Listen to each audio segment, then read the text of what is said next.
আমি মনে করেন একজনকে ভোট দিলাম, সে যোগ্য না, এটা আমি জানি, এই মানুষটা সৎ না আমি জানি, এরপরেও ভোট দিলাম। নির্বাচিত হওয়ার পর এই যত চুরি করবে, এই যত চাঁদাবাজি করবে, এই যত দর্শন করবে, এই যত দর্শনের পক্ষে কথা বলবে, এই যত আপনার লুটপাট করবে, এই যত গুমখুন করবে, এই 5 বছরে যত অন্যায় করবে, আপনি শুধু ভোট কেন্দ্রে গিয়ে একটা ভোট যে দিছেন, এই ভোটের কারণে তার সকল অপকর্মের একটা বোঝা আপনাকে মাথায় নিতে হবে। আল্লাহ পাকের কোরআন বলছে কথাটা, সূরা নিসা 85 নং আয়াত খুলবেন, আপনি এটা পড়বেন। মাইয়াশফা শাফাআতান হাসানাতান ইয়াকুন লাহু নাসিবুম মিনহা। ভালো সুপারিশ করলেন, ভালোর পক্ষে সাক্ষ্য দিলেন, সে যত ভালো কাজ করবে আপনিও তার সওয়াব পাবেন। আপনি একজনকে ভোট দিলেন যোগ্য মনে করে, এই মানুষটা যোগ্য, ভোটে আসার পর মনে করেন সে ভালো কাজ করলো, মানুষের চলাচলের জন্য রাস্তা বানিয়ে দিল, ব্রিজ বানিয়ে দিল, ওভার ব্রিজ করলো, আন্ডারপাস করলো, দেশে উন্নয়নমূলক অনেক কাজ করলো, ভালো ভালো কাজ করেছে। এই মানুষটা 5 বছরে যত ভালো কাজ করবে, এতগুলো ভালো কাজ করে সে যে পরিমাণ সওয়াব পাবে, আপনি শুধু 12 তারিখে ভোটটা দেওয়ার কারণে ওই পরিমাণ ভালো কাজের সওয়াব আপনার আমলনামায় জমা হবে। সুবহানাল্লাহ।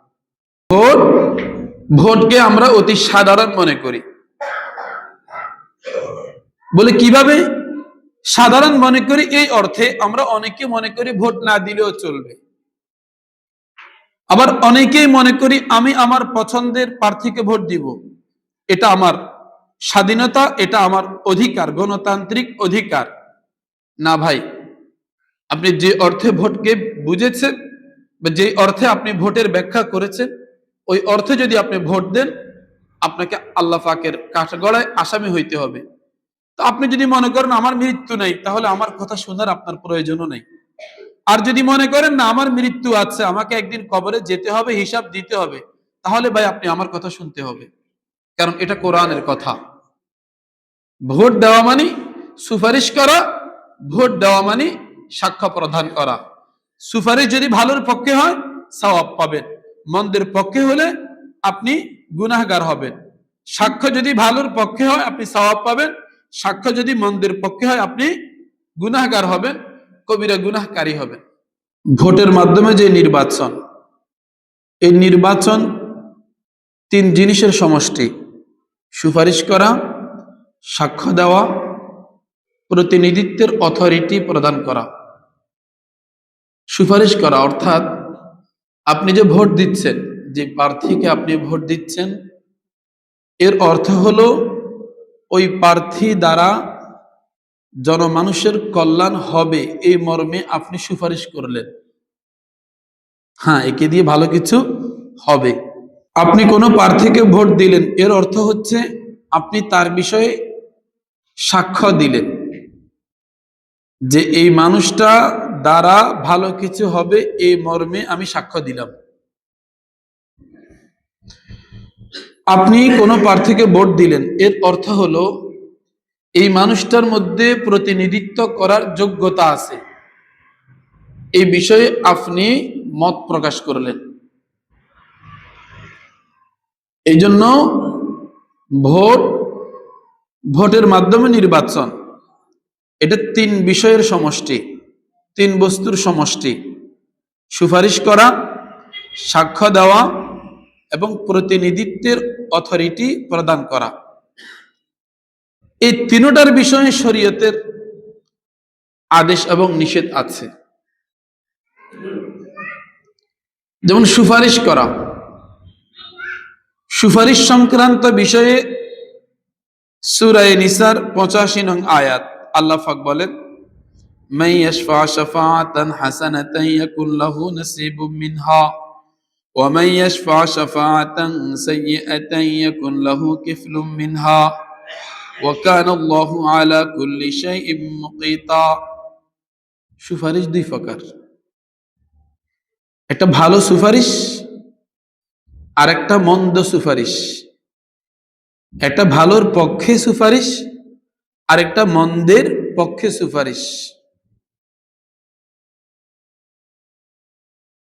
একজন মানুষ একটা রাস্তা, জনকল্যাণে একটা রাস্তা বানাতে চাচ্ছে, আপনি সুপারিশ করলেন, হ্যাঁ ঠিক আছে, এই মানুষটাকে অনুমতি দেওয়া হোক, সুযোগ দেওয়া হোক,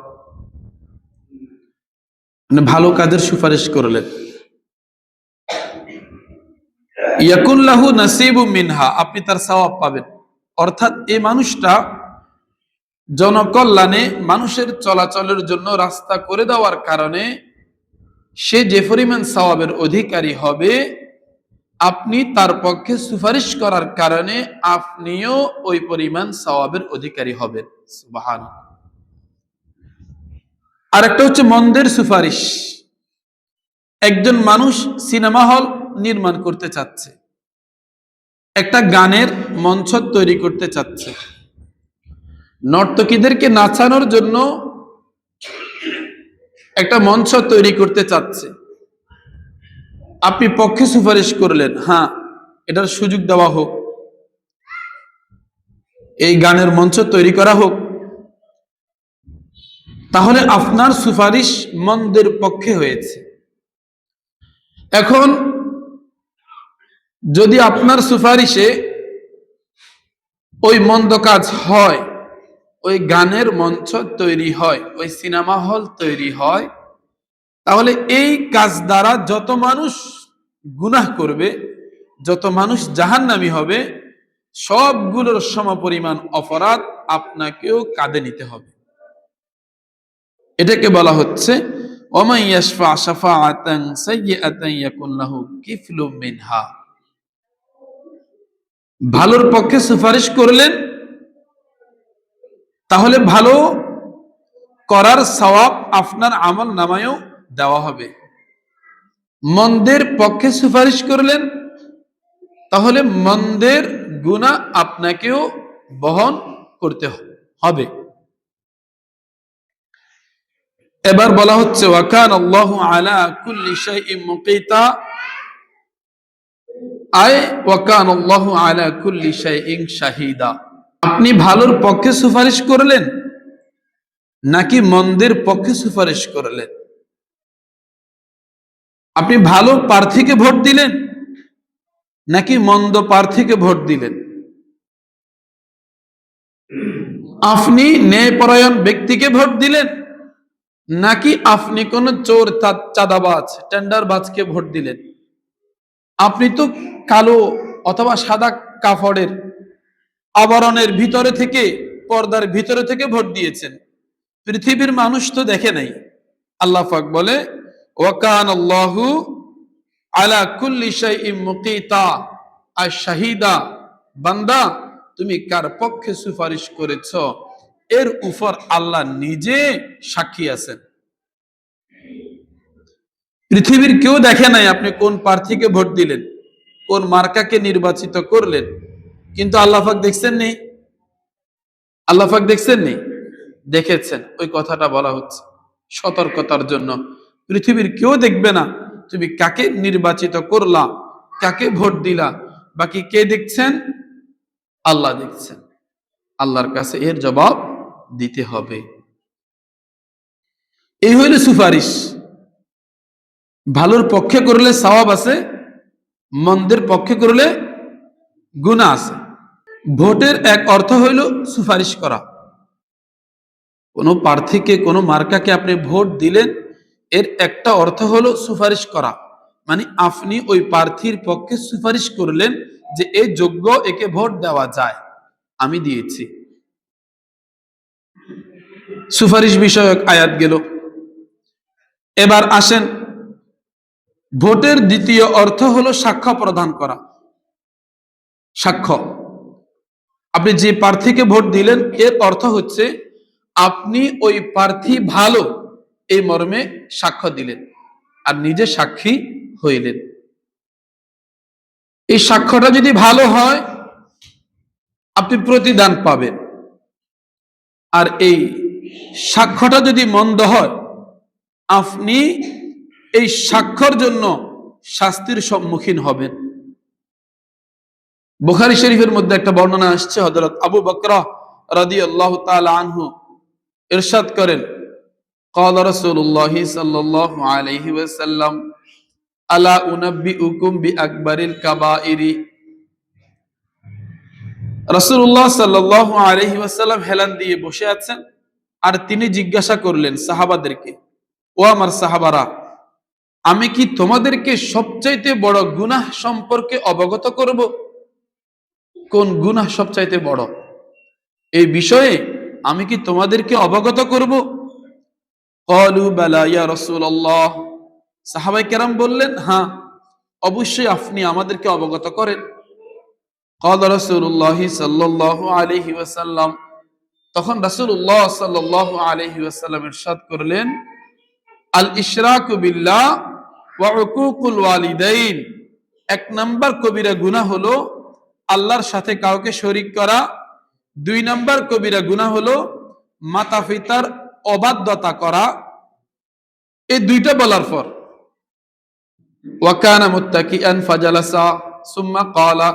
এতক্ষণ নবীজি হেলান দিয়ে বসেছিলেন, এখন হেলান ছেড়ে সোজা হয়ে বসলেন। এরপর বললেন, ওয়া কাউলু যুর আলা ওয়া শাহাদাতু যুর। ও আমার উম্মত শোনো, এরপর বড় কবিরা গুনাহ হলো মিথ্যা কথা বলা এবং মিথ্যা সাক্ষ্য প্রদান করা। মিথ্যা কথা বলা, মিথ্যা সাক্ষ্য প্রদান করা। তাহলে বুখারী শরীফের এই হাদিসের মধ্যে নবীজি সবচাইতে বড় গুনাহ বলে আখ্যায়িত করেছেন চারটাকে। এক নাম্বার আল্লাহর সাথে কাউকে শরীক করা, দুই নাম্বার মাতা পিতার অবাধ্য হওয়া, তিন নাম্বার মিথ্যা কথা বলা, চার নাম্বার মিথ্যা সাক্ষ্য দেওয়া। এই মিথ্যা সাক্ষ্য, এটা কবিরা গুনাহ। আপনি ভোট দিচ্ছেন, এর অর্থ হচ্ছে আপনি যাকে ভোট দিচ্ছেন তার পক্ষে আপনি সাক্ষ্য দিচ্ছেন। সে মানুষটা যদি ভালো হয়, আপনার সাক্ষ্যটা ভালোর পক্ষে হইল, আপনি সওয়াব পাবেন। আর আপনি যাকে ভোট দিচ্ছেন ওই মানুষটা যদি ভালো না হয়, এর অর্থ হলো আপনি মিথ্যার পক্ষে সাক্ষ্য দিলেন, আপনি একটা কবিরা গুনাহ করলেন। এই কবিরা গুনাহের জন্য আপনাকে আল্লাহর কাছে জবাবদিহিতার কাঠ গড়ায় দাঁড়াইতে হবে।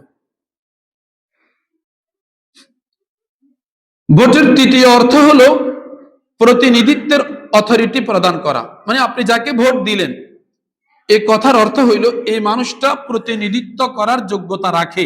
এই মর্মে আমি কি করলাম, যাচাই বাছাই করলাম বা ফয়সালা সিদ্ধান্ত করলাম। এবং এই মানুষটার মধ্যে যদি আসলে প্রতিনিধিত্ব করার যোগ্যতা না থাকে, তাহলে আমি মিথ্যা বললাম, এটা মিথ্যা কথা, আমি মিথ্যা বললাম। তো মিথ্যা এটাও কবিরা গুনাহ, মিথ্যা এটাও কি কবিরা গুনাহ। তাহলে আপনি বলেন, এই যে ভোট, এটা কি সাধারণ জিনিস? ভোট এটা কি কোনো সাধারণ জিনিস নাকি অসাধারণ একটা বিষয়? অসাধারণ একটা বিষয়। সচেতন থাকতে হবে যাতে আমার সাক্ষ্যটা, আমার সুপারিশটা, আমার প্রতিনিধিত্বের অথরিটি ভালোর পক্ষে যায়। এই জন্য আমরা সরাসরি কোনো প্রার্থীর পক্ষে বলি না, আবার সরাসরি কোনো প্রার্থীর বিপক্ষেও বলি না। আমরা গুণবাচক আলোচনা করি। গুণ আমরা বলবো, ভালোকে ভোট দিবেন, ভালো এটা গুণ, সে যেই হোক। আমরা বলি চাঁদাবাজকে ভোট দিবেন না, চাঁদাবাজি এটা একটা তার খারাপ গুণ। আমরা বলি টেন্ডারবাজ কে ভোট দিবেন না, আমরা বলি চোরকে ভোট দিবেন না, ডাকাতকে ভোট দিবেন না, আমরা বলি দর্শককে ভোট দিবেন না, আমরা বলি পাচারকারীকে ভোট দিবেন না। গুণবাচক অর্থে আমরা কথা বলি, সরাসরি কোনো প্রার্থীর নাম নিয়ে আমরা কথা বলি না। এখন অনেকের মনে কষ্ট থাকে, হুজুর আমার পক্ষে বলে নাই, আমাদের পক্ষে বলে না কেন, আমরা তো হক। এরকম অনেকের প্রশ্ন থাকে। আমরা ব্যাপক অর্থে হকের কথা বলবো। ব্যক্তির পক্ষে হকের কথা বলার জন্য আমি এখানে দাঁড়াই নেই। ব্যক্তির পক্ষে হকের কথা বলার জন্য আমি এখানে দাঁড়াই নেই। এটা কোনো পঞ্চায়েত না যে আমি কোনো ব্যক্তির পক্ষে ভালোর কথা বলবো। আল্লাহ মানুষকে বিবেক বুদ্ধি দিয়েছে। আমি যে গুণগুলোর কথা বলেছি, আপনি গুণ দেখলে ভোট দিবেন, ভালো গুণ দেখলে ভোট দিবেন, খারাপ গুণ দেখলে আপনি সেখান থেকে ফিরে থাকবেন, বেঁচে থাকবেন। সহজ কথা হয়ে গেল। এজন্য আমি অনেক সময় বলি, আমাদের দেশের সবচেয়ে বড় সমস্যা কি, খতিবকে নিয়ে টানাটানি বেশি হয়। উনি কোন দলের, খতিব কোন দলের, উনি কার পক্ষে কথা বলে? আরে আমার মুসল্লি তো সবাই আছে। আমার মুসল্লির মধ্যে আওয়ামী লীগ সমর্থিত মুসল্লি নাই? আছে। বিএনপি সমর্থিত মুসল্লি নাই? আছে। জামাত সমর্থিত মুসল্লি নাই? আছে। শাফলাকলি সমর্থিত মুসল্লি নাই? আছে। ইগল সমর্থিত মুসল্লি নাই? আছে। আমার মুসল্লি, আমি বাংলাদেশি, আমার মুসল্লি সব ধরনের দলের লোক আছে। আমার বেতন সবাই দেয়, এই মসজিদের পরিচালনার খরচ সবাই বহন করে। তাহলে আমি নির্দিষ্ট একটা দলের পক্ষে কথা কেন বলবো, অথবা নির্দিষ্ট কোনো দলের বিপক্ষে কথা কেন বলবো? আমি ব্যাপক অর্থে ভালোর কথা বলবো, আমি ব্যাপক অর্থে খারাপের কথা বলবো। এবার আপনাকে আল্লাহ পাক যে বিবেক বুদ্ধি দিয়েছেন, ওই বিবেক বুদ্ধি থেকে, ওই বিবেক বিবেচনা থেকে আপনি ভালোর পক্ষে থাকবেন, মন্দের বিপক্ষে দাঁড়াবেন না। ওই আমাদেরকে নিয়েও পক্ষপাতিত্ব করার অপচেষ্টায় থাকে। আল্লাহ পাক বুঝার সবাইকে তৌফিক দান করুন, আমিন।